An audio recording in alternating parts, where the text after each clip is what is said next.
Thank you so much. Thank you. Such an impressive introduction. I wasn't aware about it. Sometime when I listen to all this, the first reaction is, are they talking about me? It's fine. So Anu, Good surprise. JioStar, one of the largest kids entertainment portfolio being managed by you, close to how many? 11 channels, kids channel? Yeah. 8. Eight 10. of- 10 channels. 10 channels, close to 10 channels. And so many, out of top 10 shows, how many shows are there from your network? I think 6 out of 10 belongs to JioStar. 6 out of 10. A big round of applause, ladies and gentlemen. Awesome. Thank And you. Anu, you have been pioneer in creating kids content since last decade or so, right? We started our journey in 2010. 2010. Now, what I want to ask you is, because you have been the one who has been focusing on original content coming out from India, and you still keep on investing on the original content. What makes you think about it that you should go ahead and keep investing on Indian original content? First of all, good morning, everyone, and thank all of you for coming in and sparing this time to listen to this conversation. I know there's a lot of interesting stuff happening outside this area. So I'll start off right from the beginning. I can never forget those days when we started talking about creating local content. This was an era when majority of the broadcasters used to depend on acquisition. There was a lot of content out there. India was never considered to be a very serious market. And we used to genuinely get the content at a very low price. So it helped our purpose. And for the first time when we started making noise, and I really started saying that we need to start creating our own content and not have so much of dependency on the acquired content, the first question was, why? What's the need? And at that point of time, we believed that, one, we need to have a control over our own storytelling.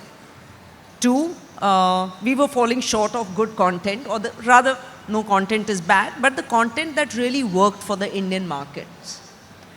I think one of the more unique things about the Indian market was a lot of content which has worked beautifully globally. Somehow, strangely, could not perform as well in India. And that's where this whole thing triggered off saying, it's not that we are short of stories. It's just that we should have, or we wanted to get a hang of how to tell our stories more effectively to our audience, create characters with which the children were able to identify with that. So we wanted to create, or we genuinely wanted to hold the process of telling stories with which children would be able to relate better in our own hand. So that was the beginning. That's how we started the process. And of course, I remember the first show that we produced was Kimo Nache, and that was done with the DQ Entertainment. So our association, our partnership goes that back, which was back in 2010. 10, 11. Yeah. And it was the first show that we produced, and we had it was not a blockbuster that we managed to achieve in the second show, but it gave us a taste of what the Indian show could do for the audience and do for the broadcaster. And our second show that we created, of course, was Motu Patlu, which made history, and then there was no point going back. We totally got the strength of the characters that we are creating, all the cultural nuances, all the aspect with which the children were able to relate to the character, to the local stories, the cultural nuances is something that we incorporated in our storytelling. And as I said, rest is history. We never look back from there. I think this was Motu Patlu came out in 2012. And after that, we have literally created one show every year. As a matter of fact, last year we managed to create 3 shows in a year. We launched 3 shows. So that's the pace with which we have been going. Now the only thing is how long we are able to sustain this pace. Well, so that brings me to a very important question. studios in India at this moment are struggling. They're having bad time. They're looking up to the broadcasters at this moment. Neither the digital part of it is working out, nor the linear part of it working out. What have you got to say about this? How can you help them empower or do something which is out of the box and they're able to sustain? I'm sure you are producing a lot of shows, but still, I just want to hear your perspective on this. Well, first of all, I'm not hearing it for the first time. Ever since I've joined the business of the kids' entertainment, been part of the kids' entertainment, this is a conversation that we have been having with the studios since 2010 only. How do you sustain But the good studios? to know the broadcaster's perspective, because I want to understand, because we see the struggle day in, day out, as a studio. We want to hear out from you. Actually, it's a good platform for a change. Let the studios also hear the kind of challenges that a broadcaster has to face. Of course, we'll day come in into and day that. out. We'll come into that. Yes, of course. So because the story continues to be same for us as well. How many, if I can ask people, everybody out here, how many of you are part of broadcasters and how many of you are part, let's say, who are amongst the broadcasters who are sitting out here? Handful. Are there people from the studios? A lot. And rest, I'm assuming, are people who are interested in animation or anime, or I'm assuming that's a mix. But yes, a good chunk of people are here from studios. So let me for the first time tell you also what are the challenges that we face before I answer that, how we can help studios. Let me give some numbers to you. Kids category, or rather just the population, the kids viewers contribute 8% to the total TV viewership. 8%. 8% to That's the total. huge. That's a huge number. That's There are huge. barely one or two categories which contribute more than the kids. Unfortunately, this does not translate into the revenue proportionate to the viewership that we are contributing. So you're talking about ad revenues. We are talking about ad revenue, Okay. which basically means that kids category is an extremely under-indexed category. Extremely under-indexed category. Okay? Now, it's an unfortunate thing. I'm sure a lot of you are parents in this group. If you can just raise your hand, the number of parents who are there. Again, quite a few. I have a simple question to ask you. Can you take any decision today? And if you have kids, in the age group of, let's say, 6+, how many of you can take decision without your child having a say in that decision? If you can raise your hand. If you can take a decision in the house, whether it's eating outside, whether it's going for a holiday, going for your vacation, Cars. whether you are buying a mobile, whether you're buying Smart any TV, gadget, yes. television, forget about these things, a car. I don't know what's the use of that, what is that screen, what is that, sunroof in a car. I also have Yes, in my sunroof car. inside the car. Yes. But, majority of the parents are buying those cars for the children. Because in India, that definitely does not have any value. The weather that we have in our country. It's primarily for the kids that people buy it. It's dangerous, but you know what? That's a parent's call. I will not be a judge of that. So when the children we all know that children are very big influencers for majority of the decisions that are taken in a family.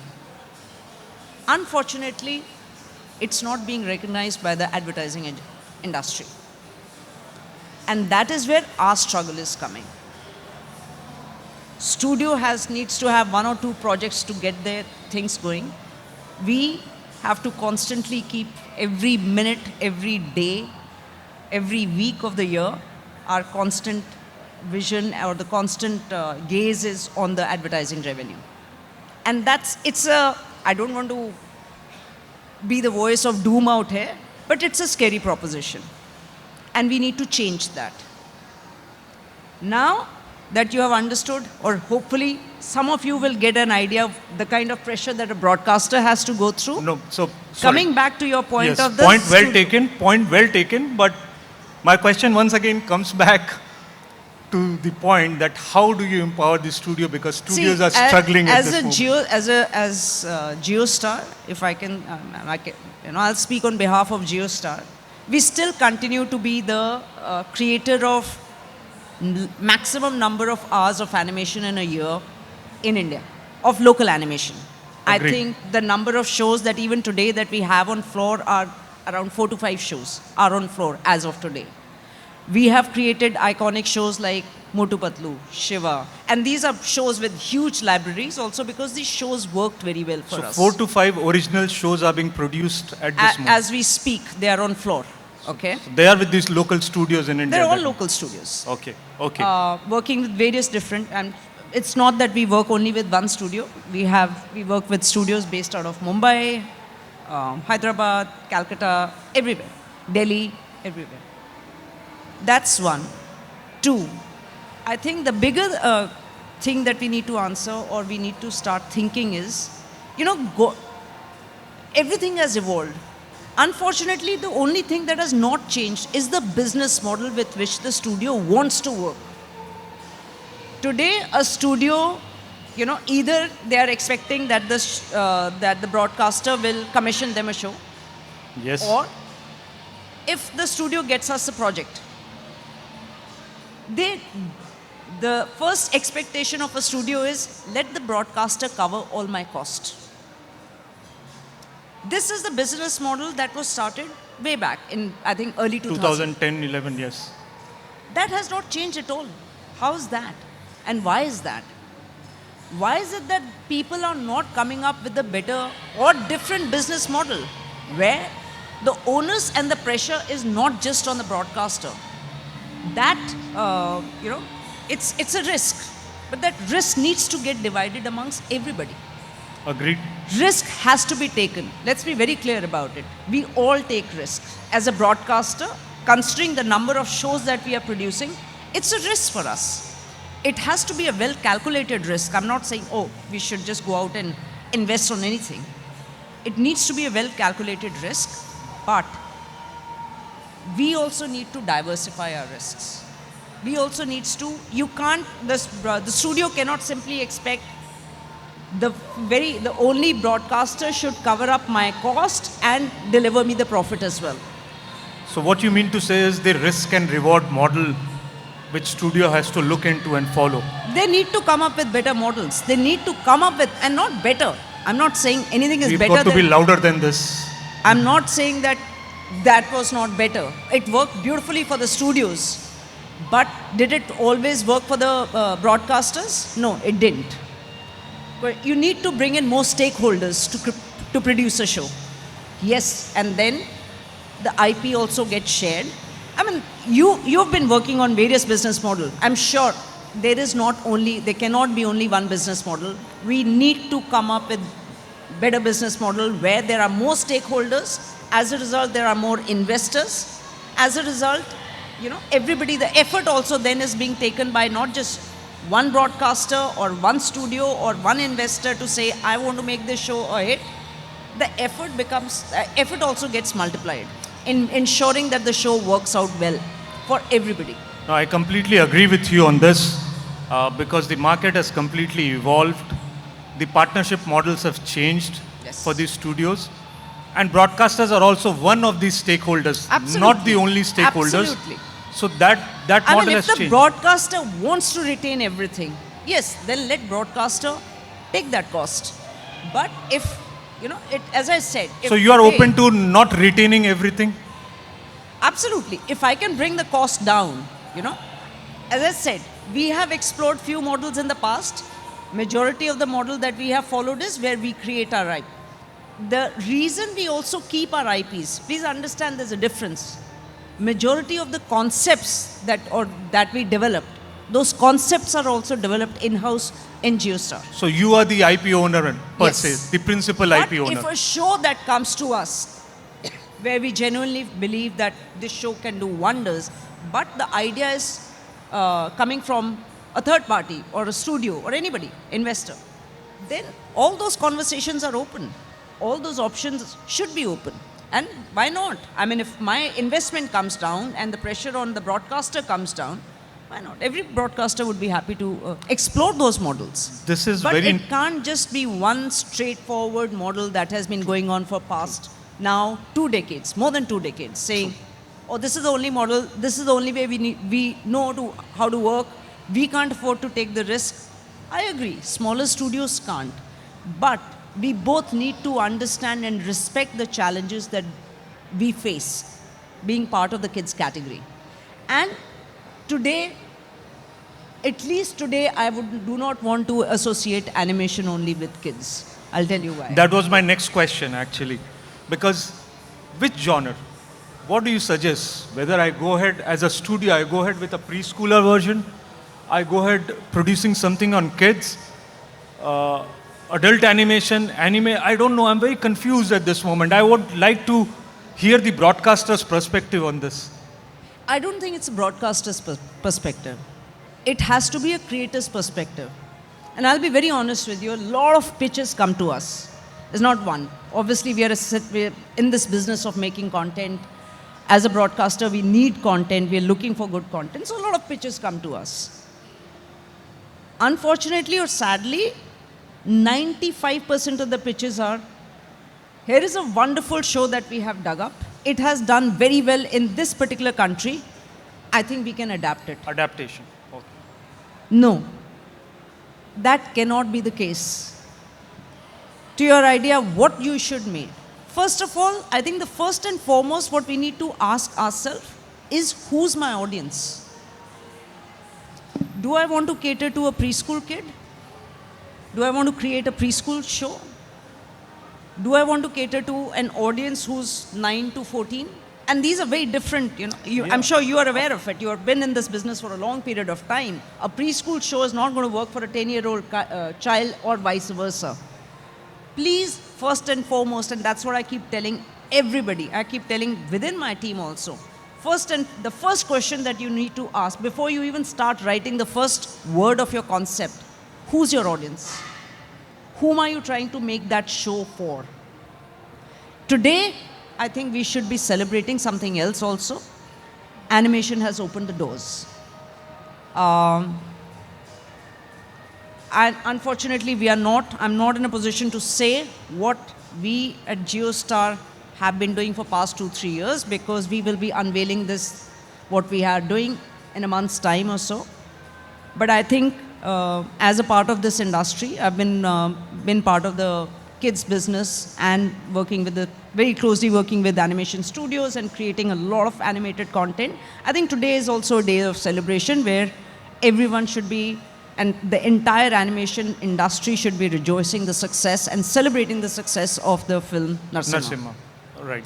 Because what it has done is basically, I think that is something that was also done by, actually it was started by JioStar with the Legends of Hanuman.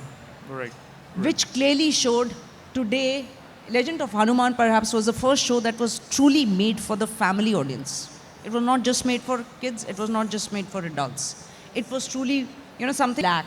Normally the shows that we have created are either for the preschool or for the kids, but not so much for the family viewing. Little Krishna was one, which I remember we had played it on Nickelodeon. But Legend of Hanuman was the first one to take that step, which came on Hotstar. And today, what this movie has done is something truly a big milestone for the animation industry in this country. Why? Because what this movie or the success has done is that animation, which very clearly, or you would talk to anyone, the first response, the moment you would mention the word animation, they would say cartoon is equal to kids. That barrier has been broken. because this movie, which is being viewed not just by kids, not just by family, but adults without the kids are going and watching it out. So that barrier of that, and something that I have been talking of for almost now 10 years, saying Right. animation is just another way of telling story. If you have a good, compelling story, people will come and watch and forget the fact that it's in the form of animation. So I think, so that's where it is. And what to make, as I said, it's opened the doors. What the other thing that which unfortunately has not been explored, and something that I have been talking for almost good 5 years. Why is animation not being made for youths? We know how popular gaming is. This is something which you Nobody have, is trying to. this is something you have been talking about since last 4-5 years or so. Yes. That I you have know- been. That Okay. Why is it people are not experimenting with that? See, experiment has to happen. Risk has to be taken. Tried and tested formula will only take you till that point. When we created, I still remember when we created Motu Patlu, and I don't know if some Maya Neeraj is there, of course, who wrote Motu Patlu. It was a huge risk for us. A show with no kids protagonist. You know, there were no kids in that. There was no such precedence for a. We were creating an animation show with no kid protagonist, creating a show for kids. And all of us, a lot of people came up to me and my team saying, "What are you guys doing? There's no kid in this. Who am I going to show you?" And we said, we believe in these characters. We got the characters, we developed the characters to what we felt will work very well. And at that point of time, the trend used to be to make 13 episodes in a year. It was Nick at that point of time, which was part of course, Viacom 18. Now we are part of JioStar. We were the first one who said we will make 78 episodes in a year. That was a huge So risk these were big risks that we took.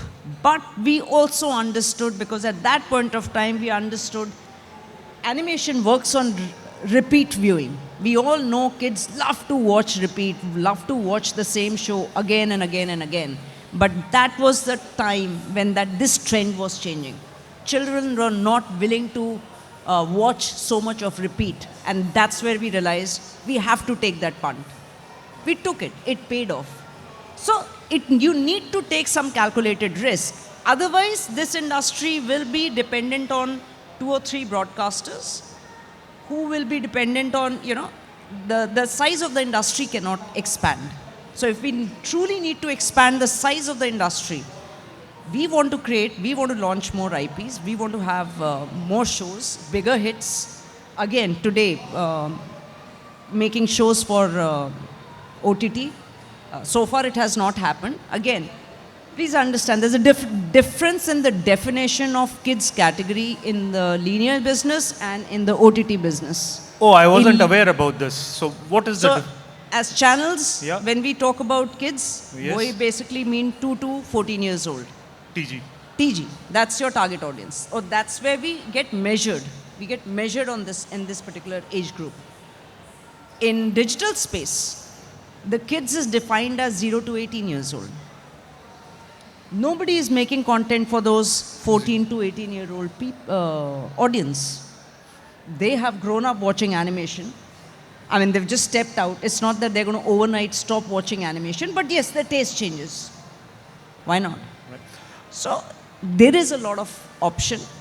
We need to start going beyond our comfort zone to say, So We need Anuj, to go ahead. since we are talking about the future of animation, what is your take, or what is a broadcaster's take on AI-generated content or animation? Today I have a concept or something which I want to pitch you, which is a AI-generated thing. What's your take on that? see, I honestly, it's a technology which sooner or later is going to be part of our lives.